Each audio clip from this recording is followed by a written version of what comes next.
there, ho there, and a gracious good Saturday morning to you. Welcome back to another exciting edition of the Cardinal Couple Radio Hour podcast, where we discuss the joy and excitement of UofL women's sports. Certainly, we have some things that have, I guess you could classify as late breaking, instant news this morning that we'll probably be spending a lot of time on the broadcast this morning, is that being the aspect of Haley Van Lith deciding to enter the transfer portal. In case you're from the planet Xenon or have been in a coma for the last 3 years, Haley Van Lith is the basketball player who was at the University of Louisville, was the heart and soul of a lot of the fans and such and all that. And after 3 seasons of service to the Cards, has decided that she's going to take her ambitions elsewhere. So we'll get into much more of that later on in the show. We do have a threesome on board today for the broadcast. Joining me for the show is Jeff McAdams and also Case Hoskins. I think Jared's taking pictures of something somewhere. And I believe Daryl's gotten a previous appointment lined up to do She's something got else. she's got the bets. She's her seasonal job has started with That the is bets season, correct. and they've got a 1 o'clock home game today. That's Case Hoskins' melodic voice you just heard pop in there, who reminded me that, yes, Keeper in of addition to calendars. working, yeah, Barely maintain my own. Yeah. she works, down at the working with the bats down there doing, I guess that's a seasonal part-time job or whatever, but she certainly seems to like it a lot. I think she does Yeah. something with video control, if I'm not mistaken. I haven't been to see the bats in several she's years, but been a camera operator. She may be moving up and doing more She's like production. I don't know. production Yeah. assistant or something. So you've had to good stuff. have fun with that. Put up a picture of Haley Van Lith this morning as the fans walk in, if you're doing such. But well, a lot of good things to talk about today in addition to that. But that will probably be the first focus, I would think, fittingly so, in the sport that draws the most attention at the University of Louisville. The player that draws the most attention at the University of Louisville women's basketball program is indicated that she is transfer portal, and don't contact her. We'll get into the ramifications of that later on. But I think it'd probably be okay to go into a little scheduling and Twitter then. Uh, you know, probably not much their case, but have fun with it. More than you think. Even with our new, just sticking with the women's sports, we've got quite a bit on the calendar. Starting with today, 2 of our fall sports are participating in spring events. Women's soccer is at Bowling Green, um, formerly known as Bowling Green State University. I think they dropped the state a few years ago. But Did they they're on really? the, yeah, I think so, because it just A lists lot as of them Bowling have, Green. yeah. So um, that is at noon today, up in Bowling Green, Ohio. They'll be back in town next week. I'm thinking about heading out to that one. It's But still state, still BGSU. is it still? Oh, Yeah. well, Yeah. they've dropped it from like their logo and Yeah, they probably de-emphasized it a conventions. bit. Yeah. Trek is finishing up the Joe Walker Invitational, hosted by Ole Miss. That's an all-day event today. Women's tennis in Tallahassee taking on Florida State. Lacrosse is that one's at noon. Lacrosse also at noon. It's a busy noon hour today. I guess everybody wants to get early games out of the way today so they can return travel for the holiday tomorrow. Lacrosse in Blacksburg, Virginia at noon. No video listed for that one, oddly. Softball taking on Notre Dame in Game 3 of that series. They'll try to avoid a sweep. That one is at 2 p.m. It's on ACC Network, the linear channel. And volleyball also on the road in their spring match, second to last. They'll bring in Tennessee next week, but they are at Ohio State at 6 p.m. this evening. If that would be on anything, it'd be on Big Ten Network Plus. So shell out Yep. $10 for one match. Yeah, it is Big Ten Plus, just to confirm. That's all for women's sports till you get to Tuesday. Softball taking on our regional opponent on the same night that baseball takes on Battle of the Bluegrass. But Louisville softball will be in Bloomington taking on IU. That is Tuesday at 6 p.m. Unfortunately, also likely a Big Ten Network Plus event. Wednesday, Swimming, it was in Westmont, Illinois, in the Tier Pro Series. Usually, a lot of U of L swimmers involved in those Pro Series events through the spring and summer to get prepped for whatever summer national or international championships that there are, potentially to try to qualify for the Olympics and the like. And lacrosse is hosting Cincinnati at the U of L Lacrosse Stadium at 4 p.m. on Wednesday. That one will be on ACC Network Extra.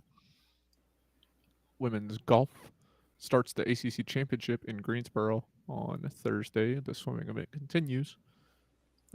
Track is a split event next week. They'll have a hosted event, the Jim Freeman Louisville Invitational at Cardinal Park, starting on Friday. I believe that's a 2-day event. And then the Tom Jones Memorial in Gainesville, half the team one way, half the team the other. Women's golf continues the ACC Championship. Swimming continues their event. Women's tennis hosts Boston College at 4 p.m. on Friday. And softball brings in Miami of Ohio for a kind of mid-season, mid-conference season, non-conference tournament. Hosting that with Miami. That one, I don't believe I mentioned the time, is at 5 p.m. on Friday. That does it for scheduling. Like I said, still quite a bit on the schedule for the spring season that we're in, despite some of the winter sports wrapping up. Yeah, for sure. As for Twitter, I tweet is at best case scenario. My most recent tweet was asking a friend if Jennifer Lawrence could play point guard. And that was before today's news came out. So There's got to be an angle there somewhere, Case, and I know you'll explain that sooner or later because I just don't see J-Lo. Well, never mind. Go ahead. Jeff tweets is at Jeff McAdams and at Card Couple Radio. Paulie is at Cardinal Couple. Our two absentees, Daryl is at Daryl Faust 4. Jared is at Mr. Anderson Jared. And as always, well, I keep saying as always, but with embeds being broken more and more, the right side of the Cardinal Couple website, you can follow along with the Twitter list of all the U of L athletic pages, mostly the women's athletic pages, but some of them are combined. Well. Yeah. Yep. But that'll do it. That's what I got, Paul. Very good. Very good. And later on, I'll be announcing that I'll be foregoing my final year with Cardinal Couple and actually headed over to write for Howie Lindsay at a new site he's starting called Guys Who Were Big in Sports and the Star Has Faded. We hope to have a very great website there about discussing things like real estate and stuff like that. No. Yeah, it was just to kind of put the whole day in perspective. I've had my cousin in town to do some testing to see if she would possibly be a candidate for me to actually help me through my receiving a kidney. And she had her testing over the last couple of days go very well, which we're very excited about. She's out of Seattle and was due to fly back this morning. So Sonia and I and her bounced out of bed at 4 o'clock this morning. She was in a separate bed, by the way. Don't go anywhere else. Got up. Everybody got ready. We went to the airport and dropped her off at 5 o'clock for a 5:30 flight, and went back. Rough. Yeah, and she had a spring in her step and was ready to go. Just says, okay, yeah, no problem. They have flown extensively in their years, her and her husband. So I guess it's old hat to her, but for me it would be kind of a drag me into the terminal kicking and screaming, no, it's too early. But anyway. So we dropped her off, said goodbye, all the yada. She insisted that we not follow her down to the terminal. That's what was fine with me too. I mean, we were happy to, but she said, no, y'all go back and go to sleep. And that's what we did. We came back home and I went back to sleep until about 9 o'clock or whatever. And then woke up this morning to the news that I guess this happened, around 8:30 this morning is my best time frame on this, guys. Am I... Or that's when it broke. It seemed to break. Yeah. It was a little later than that, but yeah, it's about 9. But something like that. I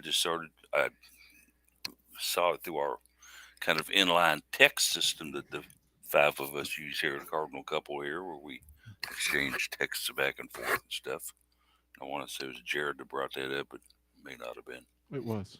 it was Jared, and then of course the comments flew in after that. But and we'll certainly get into a bunch of that though later on here. But Well, I think people were ready to talk about it everywhere because oh there was yeah, already multiple comments about it on the site, and my article didn't come up until about an hour after Yeah. the news broke. yeah, for sure. I mean, it's kind of one of those deals where your first reaction, I guess, if you're a Louisville women's basketball fan and have been following the program for for the last 3 or 4 years, especially, it's kind of a punch in the gut to you. I mean, with the things that have transpired over kind of the last year with Sam Purcell leaving, taking some players with him, Peyton Verhulst leaving, others leaving, and stuff like that. With the 6 or 7 remaining players on the roster, Haley's name stood out in big, bold black print.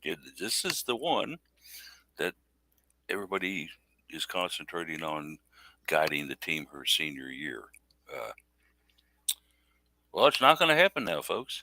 And so let's kind of just kick it around here a little bit. We had some great pre-show discussion, and I hope we can get back to that level of excitement again that we were talking about. But Case had to jump in and change his article this morning to add an update, buddy.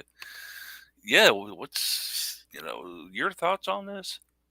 It, it's the surprise factor, I think, for a lot of people. And we've had some rumblings throughout the season. We can't ignore uh, that things have not been the rosiest for this team. It seemed like maybe after some rocky early conference play that they started to gel more and maybe things were changing. There weren't really a lot of whispers that uh, Haley wouldn't be. There weren't many whispers that this was going to be her last season in red and black. Um, so it just kind of comes as a surprise that she would transfer. There's a little bit of difference with her having. Um, she's going to be. The article already refers to it in the past tense on the Go Cards website, which I thought was a little funny, saying that she received her degree in May. I guess they just don't want to edit it down the line whenever somebody looks at that article historically. Yeah. Uh, I but guess that is a month in the future still, isn't it? Yeah. I thought right, about that. graduation still quite a bit out. Yeah. Still a couple of weeks She before will. finals, Yeah. but there should never be any expectation that someone that With is her, ahead of schedule is not also going to yeah, graduate with her before. academics, she's gonna graduate. That's no big deal. Right. So there's once you know that, there's a little bit less shock, I suppose. She's it looks more startling because she's in the transfer portal, which is a scary word that everybody likes to throw around. But officially, she's going to be, a grad transfer. Um, so that is what it is. Yeah, I mean, my my initial reactions to how it is for women's basketball is not great, right? Chrislyn Carr was a grad transfer, so she's going to be gone. Mikasa Robinson has decided she's not going to play anymore. She's going to be entering the coaching ranks. Um, you know, Narika Kono, senior guard, Morgan Jones, grad transfer guard. Uh, the guard list is now a lot slimmer. Um, was already going to be a lot slimmer, and now without Haley Van Lith, will be slimmer still. So, yeah, I don't know. It seems easy to say in walls we trust, but it also seems a little ignorant to some extent to just kind of close your eyes to the fact that you look at the roster and you say who's supposed to be leading this team next year and where are points going to come from and not have a whole lot of answers. And certainly, I think the case with Walls, obviously his coffee isn't going down too well this morning. He probably knew before this morning, okay, with stuff like that. I'm sure a lot of these players on the Wall squad have what they call an end of season interview with coach. And it's done by a lot of college coaches where they sit down individually with each player that's quotes returning and discuss several things. First of all, how do you think your season went? What things do you think you can do to improve on what you did? Second of all, are you comfortable in the position you're in right now? I know those are three of the ones that Walls asked his players. So I can imagine what that conversation went with. And this only went down a few weeks ago. That's when Walls does all this. Did he know then? And has he been playing it close to the vest then? Did Haley know then? I've even had people say, hey, because you know what? Walls picked up that one girl in the portal. That made Haley decide to want to leave. Okay, let's not get too ridiculous and sublime here. Jeff, I'm gonna I read have this. opinions. Yeah, I'm gonna give you the full floor here. I just want to read this Jeff Wall statement first, Sure. and this is straight canned corn, but it's a Yeah. we thank Haley for her contributions to this program, this school, and this community. She has done everything we have asked over the past 3 years, and we wish her the best in her college season and beyond. Okay, fine. Yeah, go to commercial. No, Jeff, explain this madness to me here. What's going on? Yeah, I this is surprising just because nobody was really talking about it and maybe necessarily expecting it, but I don't think it's shocking. When I think a lot of times when you're looking at these transfer situations, you really kind of need to look at the person and try to understand what drives them and what motivates them. Sometimes we can get a good understanding of that as a player on a team. Sometimes we can't because we're, up in the stands separate from them. But what I know of Haley Van Lith is that she is a very ambitious young woman. She has been driven her entire life to push for the things that will lead her towards success, right? And this is exactly that. This is the next step for her in that exact playbook. Um, she has done quite well with NIL, name, image, and likeness money. She is looking beyond that in my mind, in my expectation here. She is looking beyond what's beyond NCAA NIL money and a career beyond that. She has always been forward thinking about how to advance herself towards success, and this is just doing that. My bet, and this is where I started with on our group chat, and I'll reiterate it here. My bet is that she ends up at some school that is in a major media or fashion market. She has shown a propensity towards being involved in fashion, and that is something that she would probably be very good at. Add to this fact that she's a very beautiful young woman, right? And that factors into this.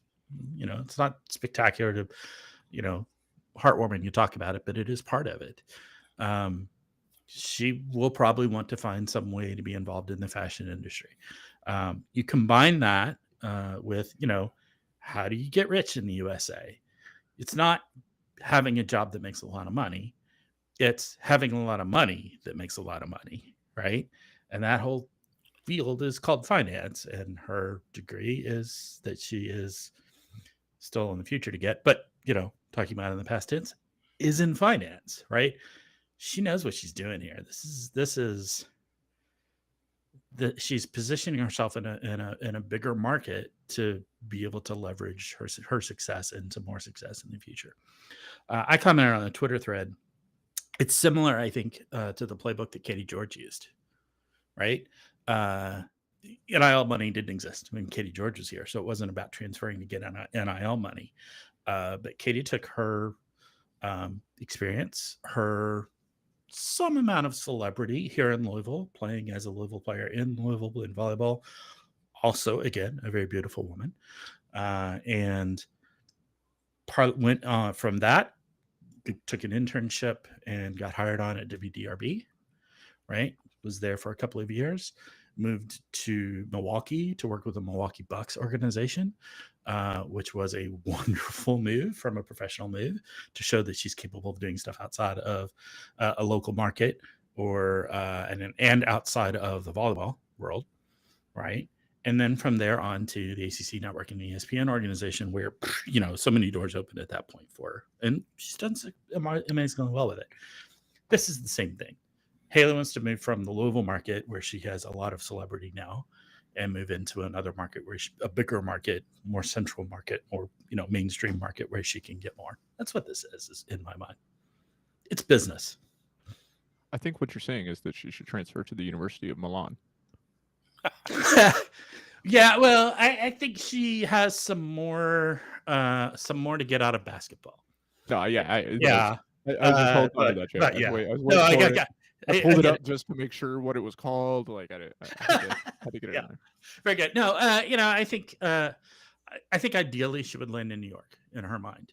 But there aren't all that many programs in New York City that are particularly good at basketball. I think we talked about St. Joe's, St. John's, Fordham, maybe, right? Those are your big She basketball should bring programs in back New York. City College of New York to dominance.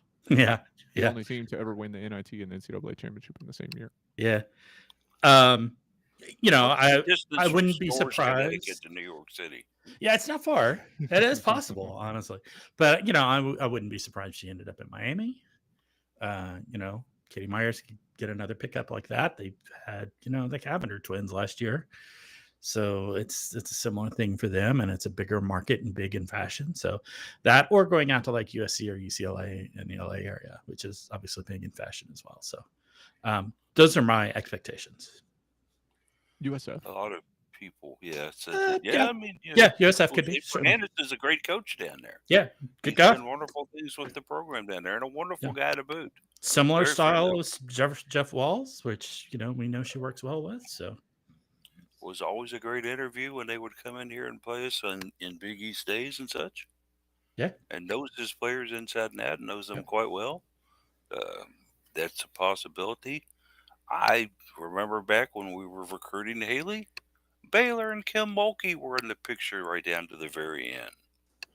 Okay, is it a possibility that now Mulkey is now over at LSU, a fairly big but not great media market down there, but SEC fueled, and Yeah. could it be that she might possibly be going down there because don't forget, LSU just lost point guard Alexis Morris.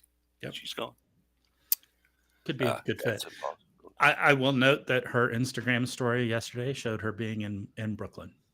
So She's not even on spring break. Possibly. Yeah. yeah, Like UofL spring break was like 3 weeks ago. yeah. Maybe So- you hit it on up there to go up there and, I don't know. Taking a Yankees game? Where are those New York City schools? I don't know where in New York City are there any of them in Brooklyn? Because You What got can to we go find to out? stores maybe, or Maryland's not too far away, I guess, from there. You draw a big circle, obviously not in the Atlantic anywhere, but a 2-hour radius around New York City, and I'm sure that you'll find a lot of schools in St. there. Joe's is in Brooklyn. I was gonna say St. John's is in Queens. Yeah, I don't know. Yeah, St. Joe's in Peyton Brooklyn. Verhulst with a very interesting comment as well this morning on Twitter. Of course, Peyton was really the first one that kind of pulled out that left us all kind of slack-jawed. But to all the players in the transfer portal, talk to the players that have gone through the transfer process already, because I promise you, as much as coaches talk to each other, players talk too. Piece of advice. Yeah. Don't look or listen to the same things you did the first time around. So Interesting words. Peyton saying, "Call me up. We gotta talk." Peyton saying, "We need a guard at Oklahoma. Give me a call, buddy." But then the responses, and Twitter is so great about that to watch and see. Crystalline Carr fires in. Louisville is the place to be. With a big heart. Olivia Cochran's all in on Louisville from the sounds of her saw Twitter that. feed. Yeah. Saw that. And we had heard just the opposite a couple months ago that Olivia was at the door. Yeah, Now we're hearing it. The Firewalls Brigade is in full force on Facebook. Great. Oh, it's firing off on Twitter too. And I just stop it, people. Just stop it. If you're one of those that have been doing that, just leave that alone. Yeah. Jeff Walls is not going anywhere. Okay. Have you forgotten all the things that he's done for this program over his past 16 or 17 years that he's been here? And now because of one incident, albeit, a major news breaking incident happening, now it's time to fire him. I mean, do you remember Asia Dore? Do you remember Maisha Hines Allen? Do you remember Sam Fearing? Do you remember Shody Schimmel? Do you remember Monique Reed? Do not let your current angst over admittedly the best player coming back next year, leaving to fire you into let's go ahead and get the tar and feathers out and storm the castle and Yeah, find the that's evil Empire absurd. King. I It will is. I will comment one thing that Keith Wynn has pointed out, and giving him the credit because I wouldn't know about it if it weren't for his tweets. When they had the tournament poll of players um, last month during the NCAA tournament, maybe it was the Elite Eight, and they asked players who, like, what coach would you rather play for? What coach would you want to play for if not yours? Right? None of the 70 players polled that could have listed Walls did, which is not saying anything. I am still very much on the stance that Jeff Walls is the coach for Louisville and should be, and has not shown anything like that we are aware of. Just because players transfer, I mean, players transfer from everywhere all the time now. It's not like that is the new reality. That's not some thing to point out and look at at Jeff Walls for it. But just that is a data point that gets filed away, and people will draw uh, correlations if they want to. But as a engineer, which is technically a scientist, I'm obligated to point out that correlation does not equal causation. So Right. it's just it's a thing. That's the way it is, and that's just what happened. I mean, most of the players picked Don Staley, so it's not like they picked the player or the coach that went on to win the championship either. So like it just yeah, it's interesting, but that's where we are, and we're gonna see what happens. Louisville has 6 rostered players. Well, I don't know how many 5. freshmen they have coming in, but I'm None. counting Jada Curry, right? So Yes. that's the Here's 5th. what you got, Case. So, You yeah, got Cochran, you've got Russell, you've got Mobley, you've got Harris and Hmm. Curry. so that's That 5. is your U of L roster right now. Louisville has no incoming freshmen. No, None. they don't. It's all transfer portal is coming here. Louisville lost 6 players to graduation and 5 to the transfer portal. So Yeah. technically, Walls would have been one over. Well, but of course, none of the transfers, the graduates couldn't have stayed. But that is your Louisville roster now, 5 players. You've got basically 1 guard or 2 guards in Curry and Russell, and then 3 frontline players in Harris, Mobley, and Cochran. Walls foreshadowed this, if you'll remember that, back earlier in the season where he talked about, hey, it's this the new normal is, getting people out of the portal and putting a team together. He foreshadowed that. He's not wrong. I look at, and it's not just in basketball, it's across sports. I look at, you have a volleyball team has not done a lot of portal diving. But, we went to the championship match and played against Texas, who, 6 out of the 7 starting players were portal transfers. So, LSU's national championship was won with portal players. yeah, almost completely. Yeah.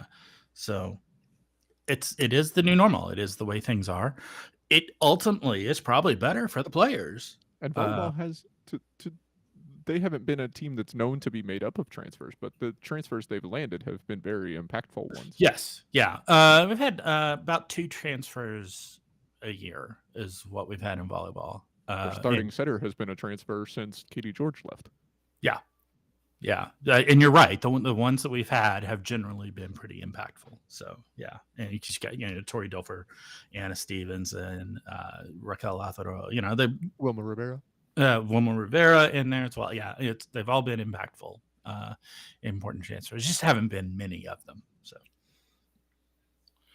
Yeah, it's certainly a frustrating thing in some aspects for some schools and a boondoggle, wonderful thing for some schools, this transfer portal.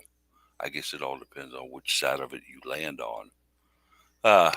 Somebody's going to be very fortunate and grateful that they have received her services for, yeah.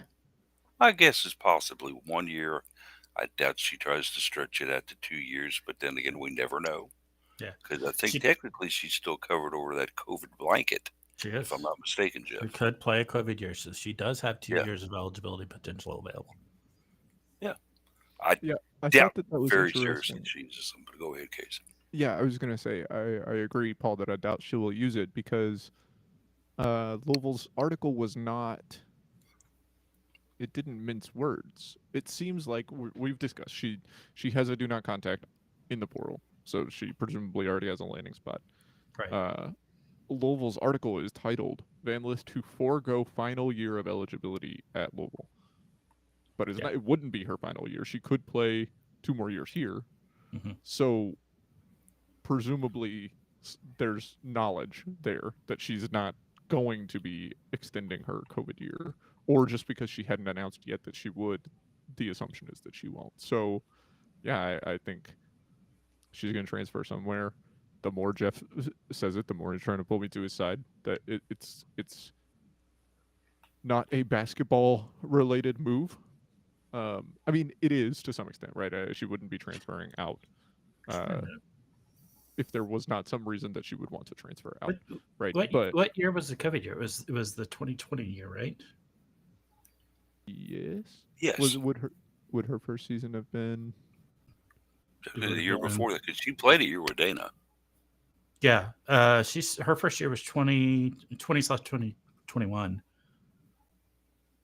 Which was Was that the one the that wasn't the one that was shortened? It was the 20. It ended at the ACC tournament in 2020. So Right, 2019 to 2020, because right? she played in the ACC so tournament was it that year. only fall 20 students that could get the eligibility added? I don't think so. I think it was the entirety. But once again, we'll find out more about Yeah. that, I guess, down Yeah. the Who road. She knows? may not have a COVID year, is what I'm saying. So Who knows that may be legit. I don't know. I've lost Eric, track of where Eric it is. probably, yeah. where it Eric lands? Because we Crawford's know a Yeah. that guy I like to the follow a lot. fall sports of the 2020 season could take the COVID year because they could choose to sit out, and Yeah, and many of those it fall was almost sports were completely shoved shut down. around to the Yeah. spring anyway. Yeah, Yeah. It was almost completely shut down. I don't recall how the 2020 season was impacted from the winter sports. Van Lith Louisville is a started their season on November 7th, so Yeah. not So really impacted by more than yeah. a week or two. We played in the NCAA tournament Haley's freshman year, right? Marist, Correct. Northwestern, Oregon, yes. Stanford. Yeah. So I don't think she has I think it was the year before that were the people that picked up the Yeah, eligibility. maybe. So, That yeah. what schedule is? Oh, this is the wrong schedule year. Hang on. Yeah. I opened the schedule from the 2020 season, but it automatically sent me to the new schedule. Hang Yeah. on. Louisville started their season, on November 25th. So 2 weeks, 2 to 3 weeks after they would normally have started it, but still in November, still had non-conference games before the conference season started. So Yeah.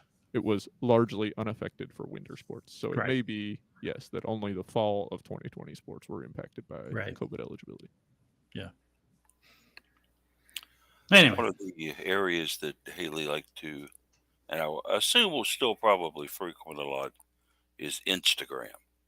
Yeah. And her Instagram statement, I guess maybe 20 minutes ago, that Eric Crawford was nice enough to put up on Twitter was, Haley Van Lith, it's been an honor over the last 3 years to have had the opportunity to pour my passion and heart into Louisville. The city has impacted my life in so many ways and helped shape me into the person I am today. The Louisville community has given to me selflessly. I will never forget your unwavering support. I look back at my time at Louisville with nothing but joy and gratitude. And then she goes on to say, this community will always be a part of my family, and I'm forever grateful for my time here. If you've got Instagram, you can also look at some pictures Mhm. that she put up that were favorites of hers. And I've been able to add a couple as well that Jared, I think, took on Facebook and Twitter comments. But yeah, okay, so that's out there. And then, of course, the public reaction is people are like, somebody get Wallace on the phone. What's going on here? Olivia strikes that, and I'll give you the floor in just a second here, Case. Let me go ahead and get this Olivia Cochran statement out. Nothing is going on in life is great here. Nothing is going on life is great over here. And I'm not sure if I quite understand that one, but She also goes on to say, before you all start talking crazy, please don't be coming for my coach or my friend. Watch what you all say, because I'm not even playing with your games today. So Olivia standing up for what Haley has done and also standing up for the program. So, that's Yeah. okay. So go ahead, guys. I was just gonna say that that Instagram post reads like a player that would be graduate like doing a graduate transfer, just like any normal player doing a graduate transfer, or a player that is like announcing that they're advancing to the next stage in their career. So as Jeff has alluded to multiple times, this feels less like a basketball move getting out of Louisville, making a change because she doesn't want to play here anymore, and more like I'm advancing to the next stage in my career. And it just so happens that that is going to include a transfer, with NIL being what it is now, instead of just going pro or whatever. And Jeff, there are a lot of people that are saying that Louisville is woefully behind in NIL things. Of course, there is what they call the 502circle.com, where you can donate there uh, to help with the NIL situation here in Louisville. Okay, I'm not very familiar with all that. I donate regularly each year to the basketball program as well as other sports at UofL out of my own personal account. But give me a little more scoop on this 502 Circle, and it's an independent NIL collective, Jeff, from what I understand. Yeah, I don't. I'm not super familiar with it either. But yeah, it is a group of people who are pooling their money to uh, create opportunities for players to use their name, image, and likeness in the public space. But it's like it's a weird pooled thing rather than you know, paying a player for an individual appearance. It's, here, if you're contributing to the pool, if you're a member of the pool or something, then you can, request players be available or something. I'm not exactly sure how it fully works. I A lot of think this is still, being figured out, right? like magic. Yeah. So, I think you look at the original arguments around name, image, and likeness, and even look back before that to uh, when players were getting paid without like outside the confines of NCAA rules, right? right. We don't have to pretend that we don't Yeah. know that was going on. Right. And the MO was, you know, a major car dealer in XYZ city would say, "Hey, if you come to our school, you can work this job, quote unquote, and you know, you'll get paid and do this." And then the NCAA said, "Well, you can't have a job if you're, a scholarship athlete." So that kind of poo-pooed that too, but they've still managed to work around that. And when NIL was coming up, people were like, "Well, major booster universities are going to have, that same place that owned a car dealership. Now they'll just give someone a large sum of money that is allegedly within the market value based on the NIL rules, but a large sum of money to appear in a poorly acted commercial that they run twice, and that gets to count." And Louisville, while there's fair amount of money here, it's usually not uh, single large donors in something like that. So they create the NIL collectives, and other universities have very similar things where you've got major players coming together, pooling resources, having the ability for regular Joes to also contribute, and then I assume I'm not involved, so I have no idea, but I assume have some board of directors that is deciding like how they're going to try and use that money.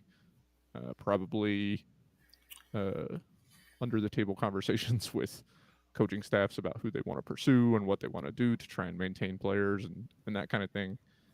That would be my guess of how that NIL collective is doing their business and making it happen. Others are chiming in on this whole situation, and one of the larger ones that I saw a little while back, which I was impressed by, came out of Angel McCaughtry. If anybody knows about Louisville basketball, they most certainly know about Angel McCoughtry, right? I'm going to say probably the most popular and successful player that has ever played for the Cards. Uh, and you can debate that if you want. She's definitely in the top three. But Mhm. Angel says it's a very interesting time when young players are not excited to be professional athletes because they get paid more in college. I'll repeat that last sentence. Because they get paid more in college. We need to flip this narrative. College players should be excited to go to the next level and to be professionals. Uh, and I guess it could be true. It's a smack at the NBA, who, for reasons unknown, Certainly. continues to refuse to support and adequately um, bring along the WNBA in ways that everyone has repeatedly said that they should. And if you're getting stars like Haley Van Lith, um, who's not going to even potentially want to pursue a WNBA career, isn't coming out early. She's just going to transfer after graduating. Um, Caitlin Clark returns for the umpteenth year when she should go pro and get while the getting's good. But there's no good getting to get. Like, the Yeah. going to the WNBA is a loss for her if she's getting good NIL money at Iowa to Mhm. put up absurd numbers in college. She could just as easily put up absurd numbers in the WNBA, but if she gets drafted by some team that's in a nowhere market where nobody knows her, nobody cares, she's not going to make money. She's going to make her $48,000 or whatever as a rookie for a WNBA team, and it's a loss, and it's squarely on the shoulders of the NBA and the WNBA, who refuse to make the moves they should to change that. And they're missing out on exciting basketball and advancing like the women's game at the pro level for reasons indescribable. Uh, yeah, that's where I am with it. Got to wonder on a sidebar here, fellas, what kind of effect it will have on the Louisville women's basketball attendance for next season. Certainly, we have a very fanatical fan base. One of the best, most attended college women's basketball programs in the nation. I think were fifth this year or fourth, Fifth. Yeah. consistently in the top five. What is that? Do you see this affecting that at all, guys? Or are people going to come out to see what the new product looks like? What's your take on this? Because obviously U of L must be kind of worried in the background about this, saying, we were getting 8,000 in here last year, and now we're getting 7,000 or 6,500. What's going on here? What's your all's take on that? I don't think it'll be that big a deal. I think by November this will have washed over and won't be that big a deal anymore. I was going to say winning solves all woes. Right. Exactly. I mean, Winning. the fans have been there um for Louisville through changing eras as far as the players go. Um, they're gonna they're gonna come out, and if Louisville's winning games in November, then they're gonna find whatever player or players that they want to, be their next big supporters, and they're gonna support the team. I think that's what Louisville women's basketball fans have shown Yeah. that to be their character over the decade and a half that, or coming up on 2 decades that Wall's been here. And an interesting one that I received, actually, this was via text from a friend of mine that earlier this morning, was like, yes, Walls has done great things at Louisville. Without what he's done, we couldn't even be the places we're at now. But when a senior superstar leaves the program like this, doesn't it kind of scream out, I don't know if I can win a title here? No, And that has to be some sort of wake up call to others considering our program. I don't think so. I it It makes you wonder, though. it's extremely speculative, not even knowing where Haley Van Lith is going to end up. That's true. If she goes to some nowhere school where she's just going to be a star and make money on and off the court, then obviously it wasn't about not winning a championship at Louisville. Right. like I said, if she goes to UConn or um, if she goes to Miami, she's not going to go to Miami to win a championship. No.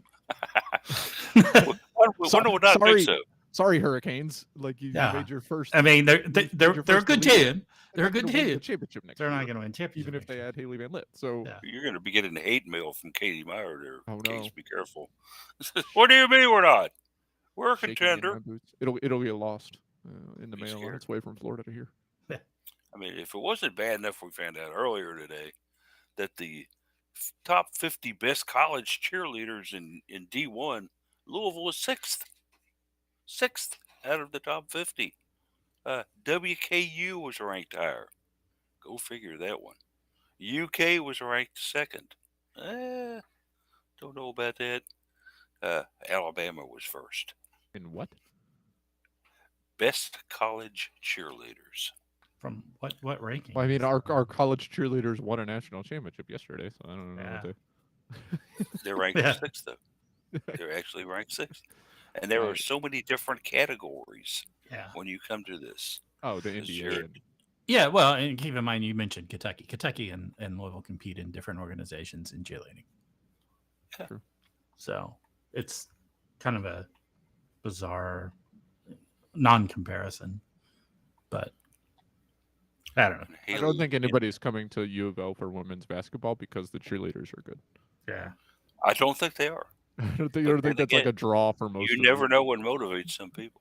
athletes. And perhaps Maybe. Haley just got upset about the whole blue shoes issue that Yeah. developed earlier this year.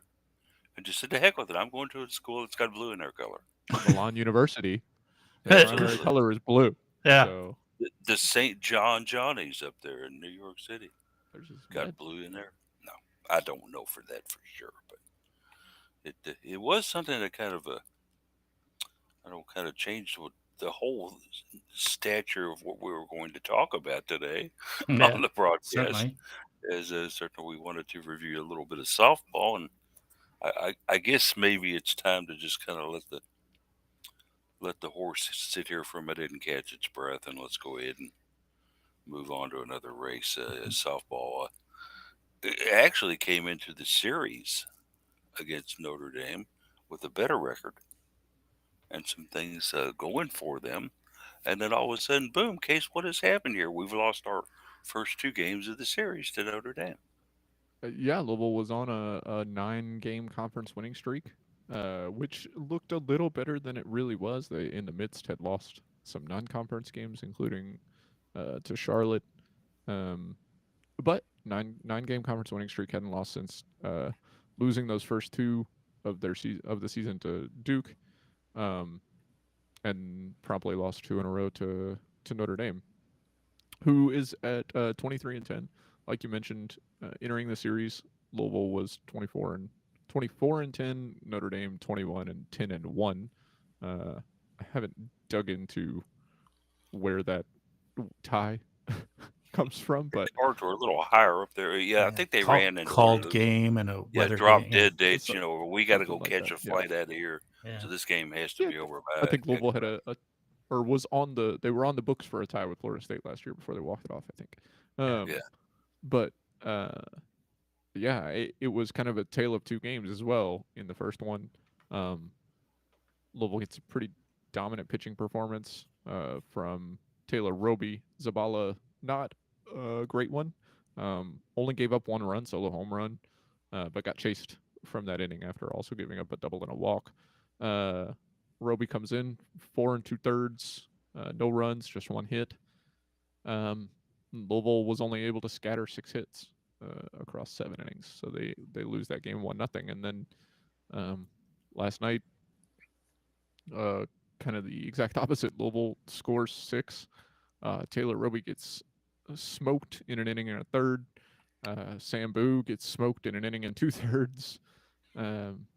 Cassie Grizzard not able to do a whole lot. And then Gabby Holloway came in. She pitched 3 scoreless, had a really good outing, but Louisville was down 13-5 at that Yeah, it point. was And it was almost run rule. yeah, they survived a run rule. They were down 10 runs entering the bottom half of the 4th. Never were actually in run rule threat because they scored 2 runs in the bottom of the fourth. Then, um, and they were able to score one more in the fifth. And like I said, Gabby Holloway gave them the opportunity, but they weren't able to do anything else. So after a fantastic night of pitching, but a sluggish night on offense, they put up quite a bit of numbers. Corby Otis, 5 for 5 on base, 4 hits and a hit by pitch. So a huge night from her. Um, Sarah Gordon was 3 for 5. You had a lot of good performances at the plate, and not a lot of good performances in the circle. So um, I put in the article that it was a bit like Goldilocks. They'll hope to find somewhere in the middle to salvage a win today and not be swept in this series. Because that's another thing I said. They've got some good wins um, that would stand out to the NCAA selection committee, but they're now 2/3 of the way through the season, maybe 3/4. It's time to start getting some more and stop getting uh, some ugly losses. And if they're wanting to make the tournament, which we may or may not have heard could be uh, quite impactful to that team, whether What's the their name is seriousness selected you or guys not. read into it? I mean, what's the seriousness of this that you read into it? Is this the start of a long losing streak, Jeff, or is it just one of those things that happen in the course of a season? You have a couple bad games back to back. It doesn't mean you're horrible or anything like that. What's your take on this? I don't think it's inherently a beginning of a big losing streak. This is there's some talent on this team. There's some quality players on this team, some quality offense available. It's like we've talked about, it's mostly small ball that we see. Um, credit to Notre Dame for having a good team that's been able to counter our play pretty well. Um, but as Case mentioned, we really got to start putting some wins together, because I think it is important that we make the NCAA tournament this year. There's gonna I think there may be some pretty warm seats if we don't. So we've shown that we have quality play that can do well. We just got to start putting it together. It's a bit curious that the talent that is on this team hasn't put together more wins in my mind. You look at this game too, or this series. So after the Notre Dame series, Louisville has just one more home series uh, on their ACC schedule. They've got Boston College coming in at the end of April. They're at Florida State, which will be tough to pick up wins there. And they're at Virginia, which you would hope they can win that series. And then they're bringing in, or like I mentioned, they've got the 6 non-conference games. They've got a doubleheader against Oakland. In the midst of that, they're going to play Oklahoma. That could be unfortunate. Yeah. Yeah. they're going to have very their work good cut out team there for them in one of the powerhouses of softball. You could make a big statement if you win that game, but even if you won that game, if you then go on a run, which I don't think they are, I agree with Jeff. I think that this is just a blip. You had a cold offensive game, and then you had a cold pitching game. It's unfortunate when those two things. You would almost rather both of them happen at the same time than to have one or the other, right? Because Absolutely. you're more than likely going to lose if you have one or the other. So you might as well just have them at the same time and get them out of the way, and lose one game badly. But yeah, the opportunity for big wins is running out. So you cannot afford mediocre or bad losses at this stage. And a lot of it could also come down to the final series of the season. That's over the Derby weekend, which is right to do. Traditionally, teams tend to not play on the Louisville campus during Derby weekend. Okay, Smart thinking. a very smart move indeed. Yes, because of traffic concerns, ties, attention, attendance, everything else. But the Cards will actually be down at Florida State for a 3-game season, regular season ending series.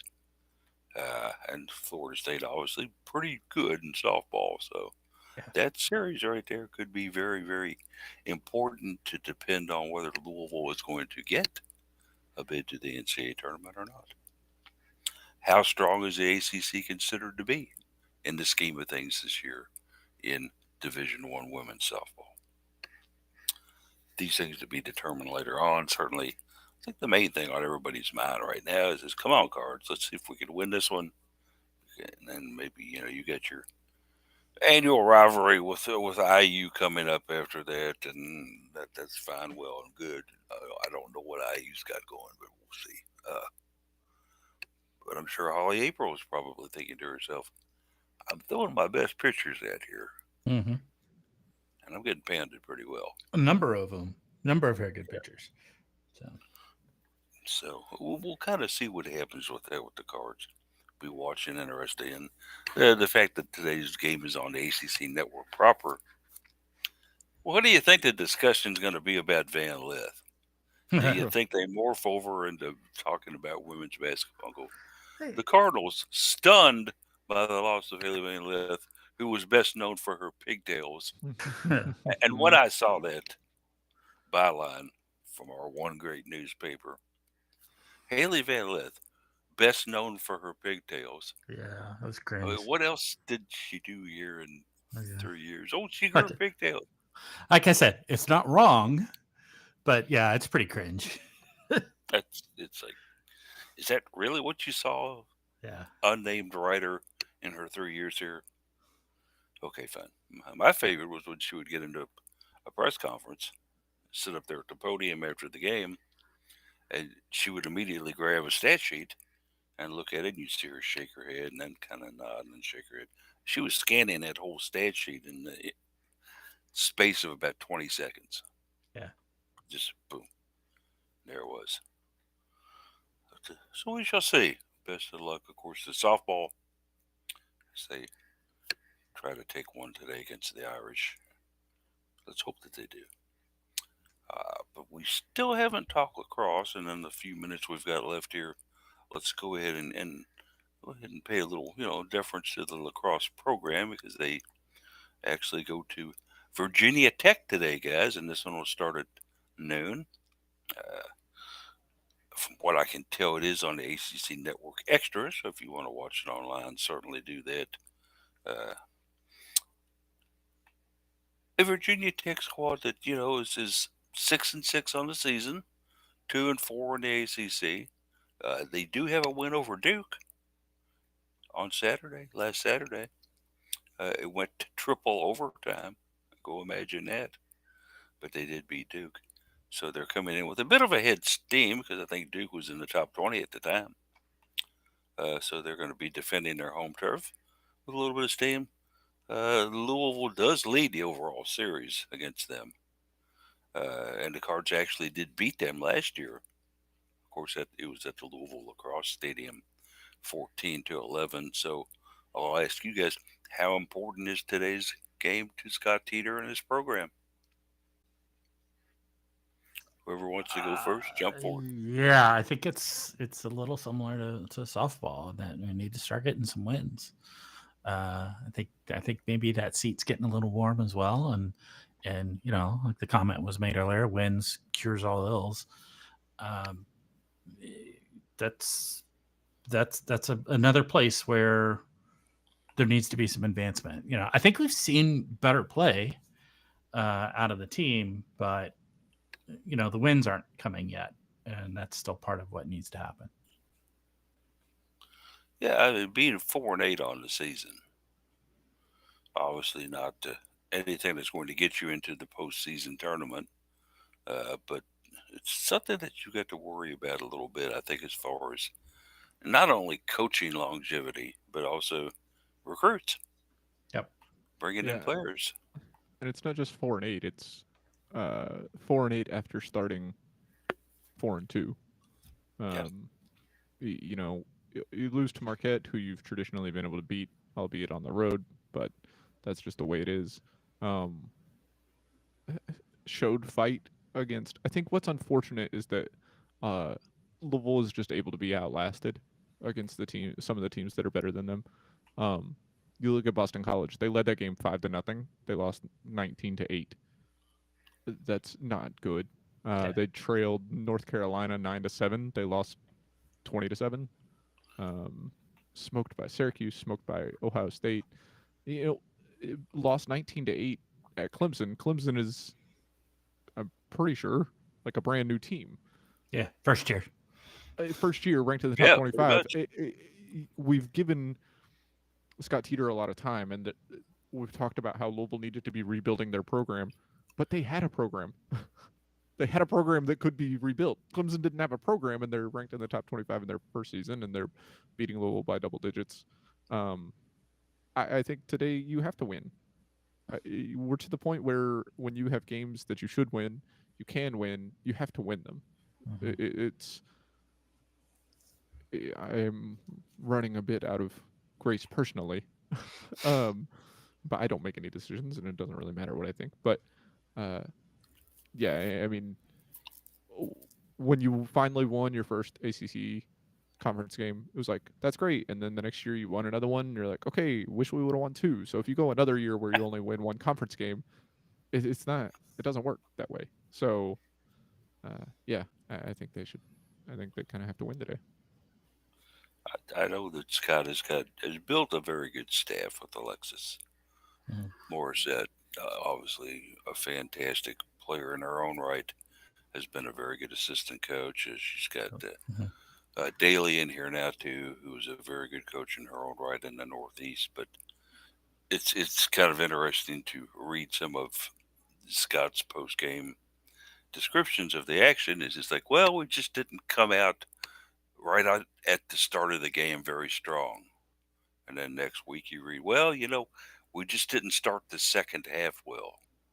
So basically, I think the job number one for this Louisville lacrosse team, guys, is just to put together 40 solid minutes Mhm. with no hiccups, no burps, no 5 minute stretches where they outscore you 5-0. Uh, a full 40 minute or 48 minute, whatever the time, 60 minute maybe, uh, consistent performance, 4 quarters of it. Am I wrong here? No. No. Sometimes coaches kind of give away the game themselves, right? You say something that you look at it and you're like, well, that's all a coaching thing, right? Like I Yeah. don't. I was just looking at the women's lacrosse standings for the ACC. For some reason, the website only goes back to 2018, but that is kind of irrelevant since Louisville is at the bottom every year. You look at like 2018, 2019, 2020, they were 0-2, but neither of those are wins. Louisville had no wins in 2018 and 2019, bottom of the league. 2021, 2022, they had one win, they were bottom of the league. In 2023, they have one win. They're not in last because they beat Pitt. Pitt's 0-7. But if Pitt sneaks a win, if Pitt sneaks two wins, um, they're tied with Duke at 1-5, but they got to play Duke, and if Duke wins, then that's not gonna turn out great. Louisville was competitive uh, before things kind of blew up um, in lacrosse, and you would expect some downtime. But like I said, you have a team that existed, and you're trying to rebuild a program. You're not trying to start from scratch. That Clemson team that I mentioned that was 22nd when they beat Louisville, they've only won two conference games. That they're uh, one tied for one spot ahead of Louisville in the league uh, with two wins. So yeah, it's something that Louisville needs to get figured out. Like I said, they got to win games. And Jeff, one of the big narratives, and then we'll kind of morph into final thoughts after your thoughts on this, is that, yeah, but we did all that great stuff back when we were in the Big East, and now we're in the premier conference for women's lacrosse in the nation, the ACC. So we have to expect it's going to take a little time to get up there with the front runners. And Great. And it yes, it has. is a very good conference, but are we still the best conference here in women's lacrosse? It's close. I think there's better parity than there used to, but I do think Oh yeah, ACC is still the top conference. And I think the argument is that we've had some time, right? Um, to get acclimated to this conference and increase our level of play to that level. And It's our ninth year in the ACC. right, yeah, it's I don't, It's hard to believe it did. Wow. I was totally willing to give uh, compensation to say, hey, we're jumping into an incredibly brutal conference. It's going to take us a little while before we start getting some wins. I was totally willing to do that. I've I've done that. It's now time to start getting those wins though. So yeah. So we'll see what kind of happens with Scott Teeter today. Certainly wish softball the best of luck today to try to win their series, and we'll continue to, I guess, read the reaction to Haley saying, "I won't be back next year, gang." Uh, a fun and interesting day in sports in some aspects, a very disappointing and heart rendering day in some days for Cardinal fans who fell in love with a little girl with pigtails who decided she wanted to go play elsewhere. And that kind of sums it up. Final thoughts, gang? Case, why don't you start us out this week? Yeah, shout out to Elia Welter, who continues to be dominant in pole vault for UofL and picking up the mantle after Gabrielle Leone graduated. And then also today is officially the 10th anniversary of the UofL Men's National Championship in 2013. So go Cards on that. Absolutely. Indeed. Jeff, what you got for me? Just quick update on volleyball spring play. We do play Ohio State tonight. It is on Big Ten Plus, as we talked about earlier. But last week, just to kind of put some context on last week's play, where we played Athletes Unlimited, the Pro Volleyball League, we are still, I think, the only team to have taken a set off of that team. And in fact, we took two of them. We played them to 5 sets for the match, but that's pretty impressive. They've since then played at Minnesota and Wisconsin. And I think, and I was trying to look up, I was trying to figure out what they did. And when they were at Ohio State, they played two sets that were Ohio State versus AU, and then they started jumbling up the rosters. Had AU and OSU players on both sides of the net, and I think they did that at both Wisconsin and Minnesota for the whole time. So there's really not a comparison there. So at this point, we're still the only team to have pure college team to have taken any sets off of this AU. They might have done that to Louisville if Louisville hadn't won the second set. Right, exactly. Wait a second. Wait, hang on. Yeah, well, but they did. Credit to Kentucky. They played pure Kentucky versus AU the whole time and lost 0-4. So Ooh. But credit to them for sticking up for that. They were close. It was a close 4, but all 4 were close. But yeah. So we're still. I think we're still the only team to have taken a set off this AU team as pure competition. So that's pretty impressive. Good things there for Holly and also not Holly. I'm sorry. I'm still on softball frame of mind. Good things there, obviously, for Danny Boom, Bus Boom Kelly and her group there as they prepare. Danny Boom, I like it. Danny Bus Kelly, Danny Yeah. Boom. We'll see how it turns out for them when it comes into the season. Certainly some great pieces back for that program to jump in and play. And hopefully Anna DeBeer can come out and return to her former greatness with the injury and such. But and just final thoughts here. I know that a lot of Cardinal fans, if anything, based on the emails and the texts that I'm getting here this morning, are very upset about the whole Van List situation. Let me just kind of try to stop you all before you, as I mentioned to the guys earlier, get the tar and feathers and want to head to go crucify Jeff Wallace for letting this player go. This is not coach's fault in the least. Jeff Wallace is just a coach of a major college program and does not have this magical thought control over his players. If a player seeks another opportunity elsewhere, then a player more times than not will go get it. And a coach is basically powerless to stop them unless you want to get into the whole ugly world of bribery, which has been talked about, unfortunately, by some readers on Facebook and Twitter as well. That there are people bribing people to do certain things and other stuff like that. And forget about it. It's a sport. Kids come to play. If they love it, they stay. If they don't, they go away. Remember that little phrase, and I think you'll be fine. But we certainly want to thank you for joining us today on the broadcast. And for myself, Jeff, and Case, everybody have a great weekend and go Cards.